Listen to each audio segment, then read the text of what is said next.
ازيكم حبايبي؟ عاملين ايه؟ وحشتوني. تعالوا نعمل النهارده مع بعض حاجه حلوه قوي.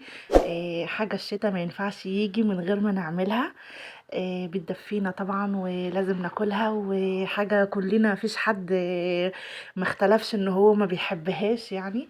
هنا انا كان عندي صدر فرخه. في الفريزر طلعته قطعته شرايح كده زي ما انتوا شايفين، ونزلت عليه فلفل وملح وكاري وكركم وبهارات فراخ وبابريكا و... ومعلقه زبادي وحبه خل، وهقلب كل ده كويس. عايزه الفراخ يعني كلها تتشرب منه.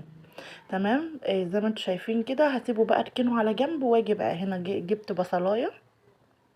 هما كانوا بصلتين قطعتهم، وحطيت عليهم حبه زيت ومعلقه سمنه كبيره، وهسيبها بقى تتشوح البصلايه. عايزاها تديني اللون الاصفر. تمام. هشوح البصلايه كده كويس.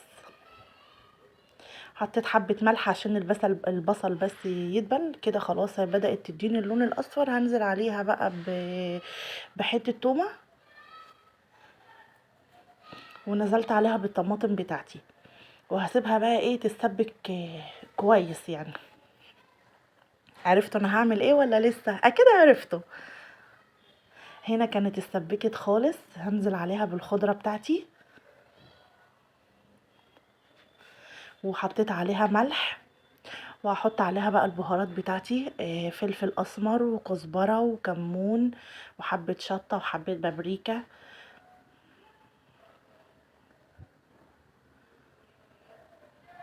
هيجي انا كده بحط الكزبره، وهقلب المكونات كويس قوي. هقلب الصلصه بتاعتي كويس، وبعدين بقى هغسل رز. اخدت هنا معلقتين صلصه، هقول لكم هنعمل بهم ايه. بعد كده هغسل الرز بتاعي وانزل بيه على الصلصه. هنا كنت غسلت الرز بنزل بيه اهو على الصلصه. يا جماعه لو وصلتوا لهنا ما تنسوش بقى تعملوا لي لايكات بقى وكومنتات كده حلوه، عشان يوصل لكم كل جديد. هنا جبت طاسه، حطيت فيها حبه زيت زقنطتين خالص، وهنزل عليها بالفراخ بتاعتي اللي انا كنت متبلاها. انا عايزاها بس تاخد تشويحه وش وظهر. شوحها كده وش وظهر، بس انا مش عايزه حاجه اكتر من كده.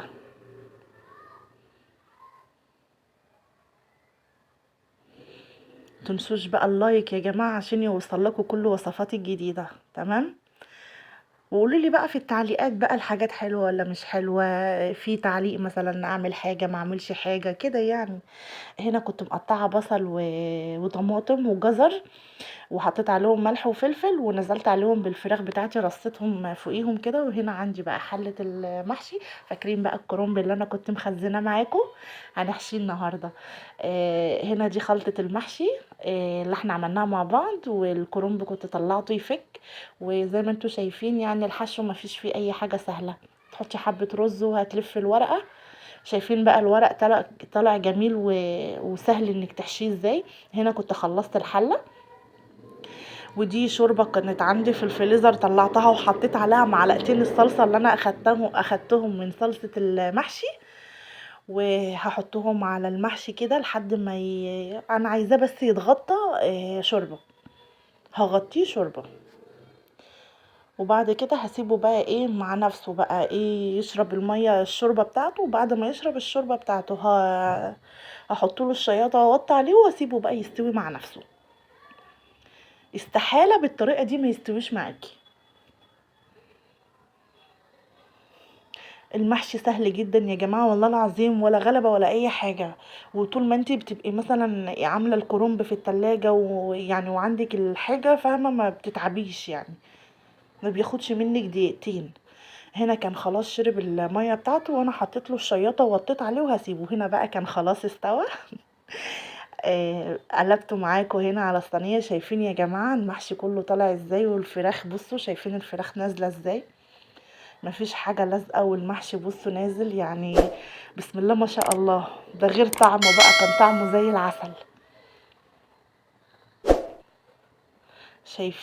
شايفين الكرنب جميل ازاي. بألف هنا يا رب. ما تنسوش بقى لو عجبكم لايك وكومنت حلو بقى واشتراك بقى وفعلوا لي القناة. سلام.